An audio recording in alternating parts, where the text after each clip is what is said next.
નમસ્તે વિદ્યાર્થી મિત્રો.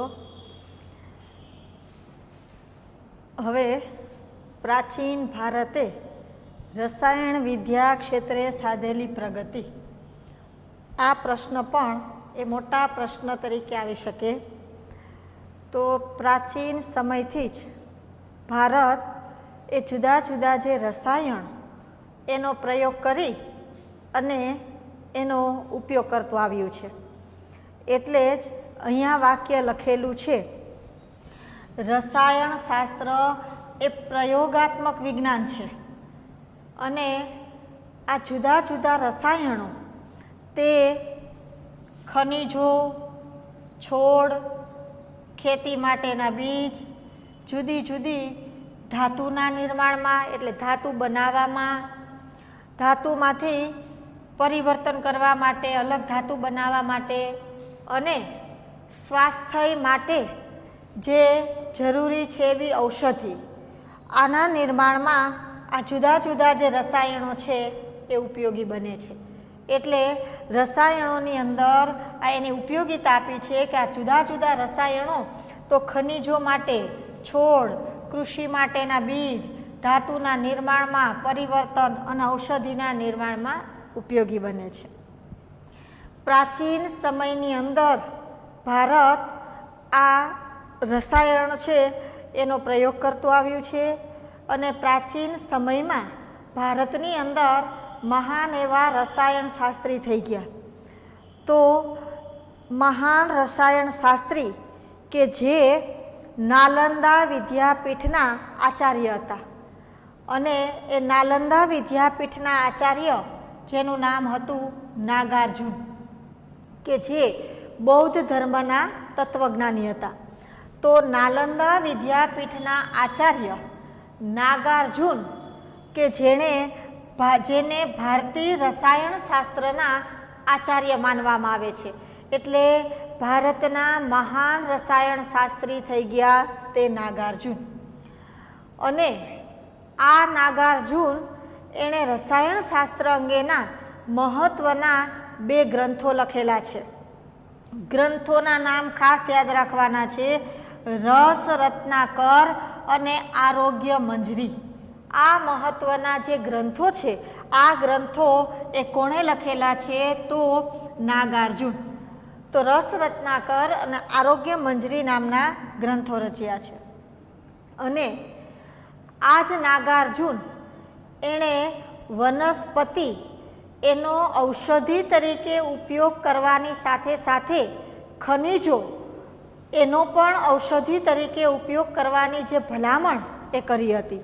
એટલે નાગાર્જુન એને વનસ્પતિ ઔષધિની સાથે જે રસાયણો છે એનો પણ ઔષધિ તરીકે ઉપયોગ કરવાની જે ભલામણ છે નાગાર્જુને કરી છે. એટલું જ નહીં, પણ પારો જે પ્રવાહી ધાતુ છે, તો પારાની ભસ્મ કરી અને એની જે ઔષધિ તરીકે વાપરવાની જે શરૂઆત છે તો એ પણ નાગાર્જુને જ કરેલી છે. પારો એ પ્રવાહી ધાતુ છે, એમાં ઝેરી તત્વનું પ્રમાણ હોય છે, પરંતુ એની અંદર એને અમુક તાપમાને છે બાળી એની રાખ બનાવવામાં આવે એટલે એના ઝેરી તત્વો છે એ બળી જાય અને ત્યાર પછી અમુક રોગોના નિવારણ માટે એનો છે એ ઉપયોગ કરવો. તો પારાની ભસ્મ કરી અને એનો ઔષધિ તરીકે વાપરવાની જે શરૂઆત છે તો એ નાગાર્જુને કરેલી છે. અને નાલંદા વિદ્યાપીઠ કે જેના આચાર્ય હતા નાગાર્જુન, તો નાલંદા વિદ્યાપીઠની અંદર આ જુદા જુદા રસાયણ એના અભ્યાસ કરવા માટે અને એની અંદર અવનવા જે સંશોધન થઈ શકે તો એ માટે નાલંદા વિદ્યાપીઠમાં અલગ એવી રસાયણ શાળા બનાવવામાં આવી હતી. અને જે ભઠ્ઠીઓ છે એ પણ જુદા જુદા રસાયણો છે એ પીગાળવા માટે કે મિશ્રણ કરવા માટે, સંશોધન કરવા માટે છે બનાવવામાં આવી હતી. તો નાલંદા વિદ્યાપીઠની અંદર અભ્યાસ અને સંશોધન માટે રસાયણ શાળા અને ભઠ્ઠીઓ બનાવી હતી. તો વિદ્યાર્થી મિત્રો, આ તો મોટા પ્રશ્ન તરીકે પૂછાય, છતાં આની અંદર નાના પ્રશ્ન તરીકે કે રસાયણ શાસ્ત્રી તરીકે નાગાર્જુનનો પરિચય આપો તો એની અંદર અથવા નાલંદા વિદ્યાપીઠ વિશેની માહિતી આપો તો આ 2 પ્રશ્નના જવાબમાં અહીંયા આવી જશે કે નાગાર્જુન વિશેની માહિતી તો નાલંદા વિદ્યાપીઠના જે બૌદ્ધ ધર્મના જે આચાર્ય હતા, જે મહાન ભારતના રસાયણશાસ્ત્રી હતા, કે જેણે 2 ગ્રંથ લખેલા છે, રસ રત્નાકર અને આરોગ્ય મંજરી, અને આ જ નાગાર્જુન કે જેણે વનસ્પતિનો ઔષધિ તરીકે ઉપયોગ કરવાની સાથે સાથે રસાયણ છે તેનો પણ ઔષધિ તરીકે વાપરવાની ભલામણ આપી હતી. ત્યાર પછી આ જ નાગાર્જુન કે જેણે પારાની ભસ્મ કરી અને ઔષધિ તરીકે વાપરવાની જે શરૂઆત છે તો એ પણ નાગાર્જુને જ કરી હતી. એટલું જ નહીં પણ નાલંદા વિદ્યાપીઠમાં અભ્યાસ અને સંશોધન માટે જે શાળાઓ, રસાયણ શાળા અને ભઠ્ઠીઓ બનાવી હતી. ઉપરાંત રસાયણ વિદ્યાની અંદર એના કેટલાક અન્ય ગ્રંથો હતા, તો એ ગ્રંથોની અંદર પણ મુખ્ય રસ, જે આપણે ખાટો તીખો તુરો એવો જે મુખ્ય રસ છે, ઉપરસ છે, એટલું જ નહીં પણ જુદા જુદા ગ્રંથની અંદર 10 પ્રકારના વિષ એટલે કે અલગ અલગ પ્રકારના ઝેર, જુદા જુદા ક્ષારો અને જુદી જુદી ધાતુઓની જે ભસ્મ છે, ભસ્મ એટલે રાખ, કે પ્રાચીન સમયની અંદર જેમ પારાની ભસ્મ બનાવતા તેમ સોનાની પણ ભસ્મ બનાવતા, તે સિવાય છે લોખંડની ભસ્મ બનાવતા, તામ્ર ભસ્મ બનાવતા અને આ જે ભસ્મ છે એનો ઔષધિ તરીકે ઉપયોગ કરતા. તો આ અન્ય ગ્રંથો છે તો એના અન્ય ગ્રંથની અંદર છે એનું બધાનું વર્ણન કરેલું છે.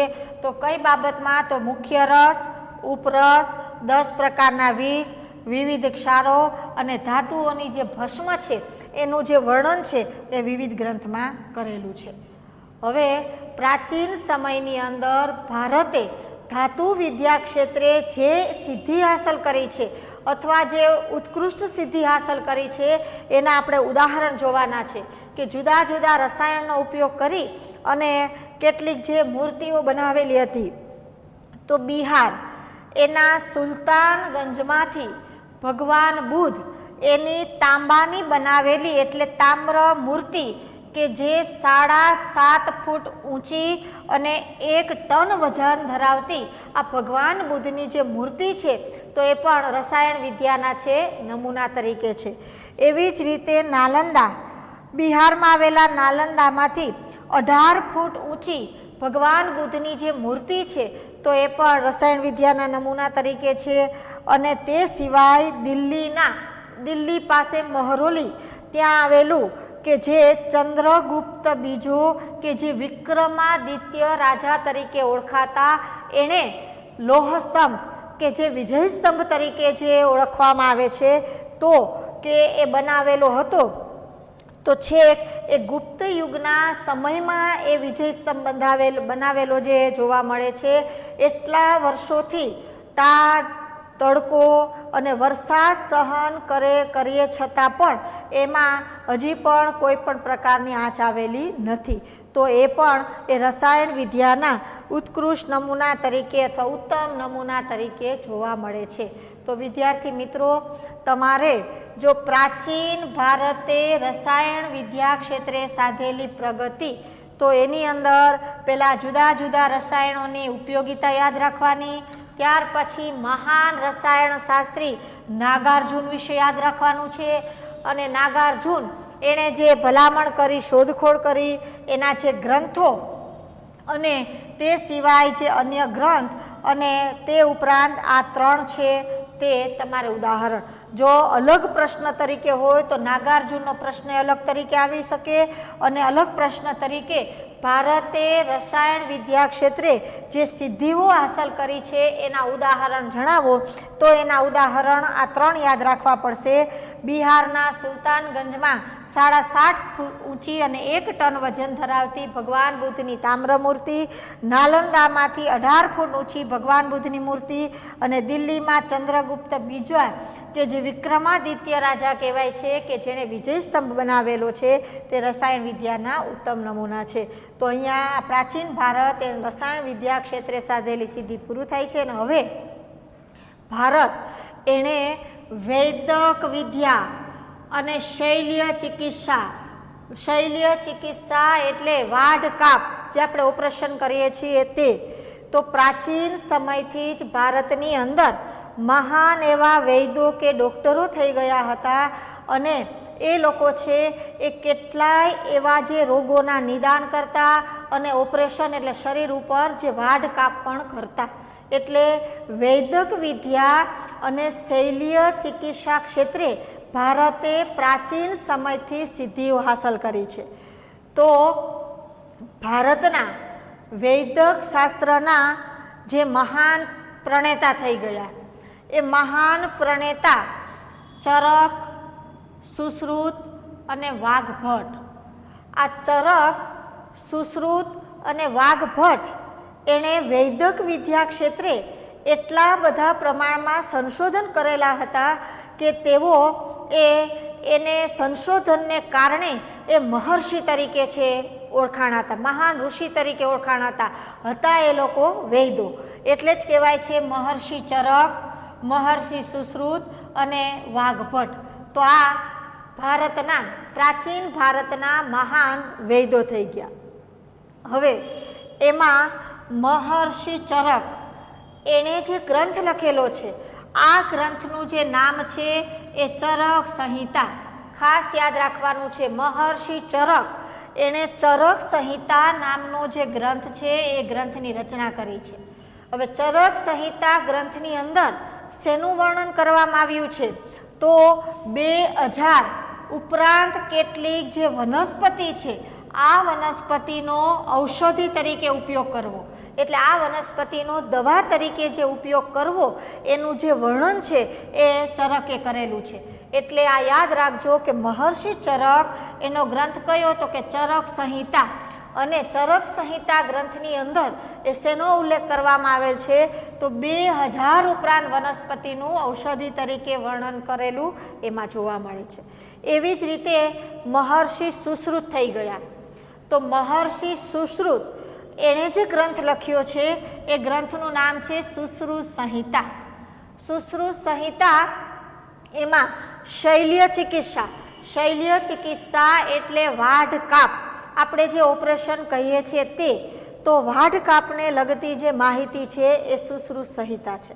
હવે સુશ્રુત સંહિતા ગ્રંથની અંદર શેનો ઉલ્લેખ કરવામાં આવ્યો છે તો સુશ્રુત સંહિતામાં વાઢ કાપ માટે એવા ધારદાર સાધનોનો ઉલ્લેખ કરેલો છે. અને આમાં 127 એવા ધારદાર સાધનોનો ઉલ્લેખ છે. એમાં કેટલાક એવા સાધનો જોવા મળતા હતા કે માથાનો એક વાળ એના 2 ઊભા ચીરા કરી શકે એવા જે ધારદાર સાધનો એ આ સુશ્રુત સંહિતા ગ્રંથની અંદર એનો ઉલ્લેખ કરવામાં આવેલો છે. એટલે પ્રાચીન સમયની અંદર પણ આવી રીતે શરીર ઉપર વાઢકાપ કરવામાં આવતા, ઓપરેશન કરવામાં આવતા અને ઓપરેશન માટેના જે સાધનો છે એ સાધનો પણ જોવા મળતા. તો એનો ઉલ્લેખ છે એ સુશ્રુત સંહિતા નામના ગ્રંથમાં છે. 127 જેટલા સાધનોનો એમાં ઉલ્લેખ કરવામાં આવેલ છે. અને આ સાધનો છે એટલા ધારદાર હતા કે માથાનો એક વાળ એના 2 ઊભા ચીરા કરી શકે એટલા ધારદાર સાધનો છે એનો એમાં ઉલ્લેખ જોવા મળે છે. અને ત્રીજા વેદ થઈ ગયા વાઘભટ્ટ, એના વાઘભટ્ટ સંહિતા, એ વાઘભટ્ટ સંહિતા નામનો જે ગ્રંથ છે તો આ ગ્રંથની અંદર એ કેટલાક જે આયુર્વેદના જે અમુક જે નિયમો છે એ નિયમો અહીંયા છે બતાવેલા છે. અને અત્યારે કોઈ પણ વૈદ હોય કે દરેક વૈદો એના જે અભ્યાસ માટે આ 3 ગ્રંથો છે એ 3 ગ્રંથો એનો અભ્યાસ છે ઉપયોગી બને છે. હવે આ વૈદોના નામ જોયા. હવે પ્રાચીન સમયની અંદર ભારતમાં જે ઔષધ શાસ્ત્ર પણ સારા પ્રમાણમાં વિકસેલું હતું. ઔષધ શાસ્ત્ર એટલે દવા બનાવવા માટેનું શાસ્ત્ર.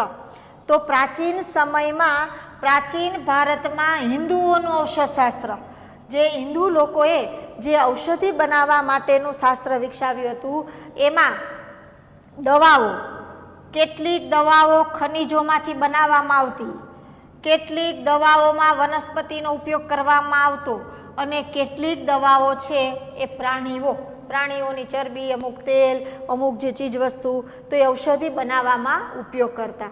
એટલે ભારતનું જે ઔષધ શાસ્ત્ર છે એ શેના ઉપર આધારિત હતું તો કે ખનિજ ઉપર, વનસ્પતિ ઉપર અને પ્રાણીઓની જે ઔષધિ ઉપર આધારિત હતું. ભારતનું જે ઔષધશાસ્ત્ર છે, આ ઔષધશાસ્ત્રમાં કોઈ પણ રોગ હોય તો એ રોગના નિવારણ માટે દવા બનાવવાની વિધિ કે દવા બનાવવી હોય તો એનું જે કઈ કઈ વસ્તુ છે એ કેટલા પ્રમાણમાં લેવું, કેટલા પ્રમાણમાં લેવી, તો એ દવા બનાવવાની વિધિ. ત્યાર પછી દવાનું વર્ગીકરણ, એટલે કે દાખલા તરીકે શરદી હોય, તાવ હોય, બીજી કોઈ બીમારી હોય તો એ અલગ અલગ રોગો માટે અલગ અલગ દવાઓ, તો એનું વર્ગીકરણ. અને કોઈ પણ દવા હોય તો એ કેવી રીતે લેવી, સવારે, બપોરે, સાંજે, રાત્રે, તો એના જે દવાઓ છે એના ઉપયોગ કરવા માટેના જે સૂચનો છે એ પણ આપણા ઔષધશાસ્ત્રની અંદર છે, એનો ઉલ્લેખ છે, એ જોવા મળે છે. એટલે પ્રાચીન સમયની અંદર જે ઔષધશાસ્ત્ર વિકસેલું હતું એમાં દવા બનાવવાની વિધિ, એનું વર્ગીકરણ, એના ઉપયોગ માટેના જે સૂચનો છે એમાં ઉલ્લેખ કરેલ છે. હવે પ્રાચીન સમયની અંદર ઓપરેશનો કરતા તો શરીર ઉપર વાઢકાપ કરવા માટે આ લોકો એ પ્યાલા આકારનો એવો પ્યાલા આકારનો પાટો બાંધી દેતા. પ્યાલા આકારનો પાટો બાંધી અને લોહીનું પરિભ્રમણ અટકાવતા. લોહીનું પરિભ્રમણ અટકાવી અને જે જગ્યાએ વાઢકાપ કરવાનું હોય ત્યાં વાઢકાપ કરતા. એટલે પ્યાલા આકારનો પાટો બાંધી લોહીનું પરિભ્રમણ અટકાવી અને ત્યાર પછી શરીર ઉપર એ વાઢકાપ છે કરતા. અને ઓપરેશનો કરતા, ઓપરેશનોમાં શેના ઓપરેશન કરતા, તો કે પેઢુના અને મૂત્રાશયના જેવા ઓપરેશનો છે એ ઓપરેશનો પણ આપણા વૈદ્યો છે એ પ્રાચીન સમયમાં કરતા. એટલું જ નહીં, પણ કોઈને સારણ ગાંઠ થઈ હોય, આંખમાં મોતિયો થયો હોય, હરસ જેવા રોગો થયા હોય તો સારણ ગાંઠ, મોતિયો કે હરસ એને પણ એ લોકો નાબૂદ કરી શકતા. કોઈના હાડકાં ભાંગી ગયેલા હોય કે કોઈના હાડકાં ખરી ગયેલા હોય, હાડકાં ખરી ગયેલા કે સાંધામાંથી કોઈના હાડકાં ઉતરી ગયેલા હોય કે વચ્ચેનું આખું હાડકું છે એ ભાંગી ગયેલું હોય તો એ લોકો, એ જે વૈદ્યો છે એ સરળતાથી આવા ખડી ગયેલા જે હાડકાં છે એને બેસાડી શકતા અને ભાંગી ગયેલા જે હાડકાં છે એની પણ સારવાર આ લોકો છે કરી આપતા. એટલું જ નહીં, પણ શરીરની અંદર કોઈ પદાર્થો એવા ઘૂસી ગયા હોય તો એવા જે પદાર્થો કે યુદ્ધ હોય, યુદ્ધમાં કોઈને એવી રીતે ઘાયલ થઈ ગયા હોય અથવા કોઈ બીજા પદાર્થો ઘૂસી ગયેલા હોય તો એ સરળતાથી એ લોકો છે એ બહાર કાઢી આપતા. એટલે શરીરની અંદર ઘૂસી ગયેલા પદાર્થોને બહાર કાઢતા. નાક અને કાન એની જે સારવાર કરી આપતા. પ્લાસ્ટિક સર્જરી પણ કરતા પ્રાચીન સમયની અંદર.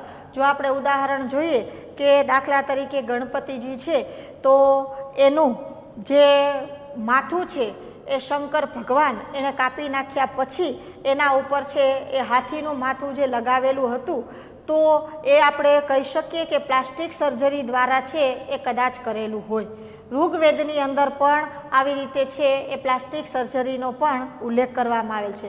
એટલે પ્રાચીન સમયની અંદર છે એ નાક કાન એની સારવાર પ્લાસ્ટિક સર્જરી દ્વારા પણ આવી રીતે છે એ કરી આપતા.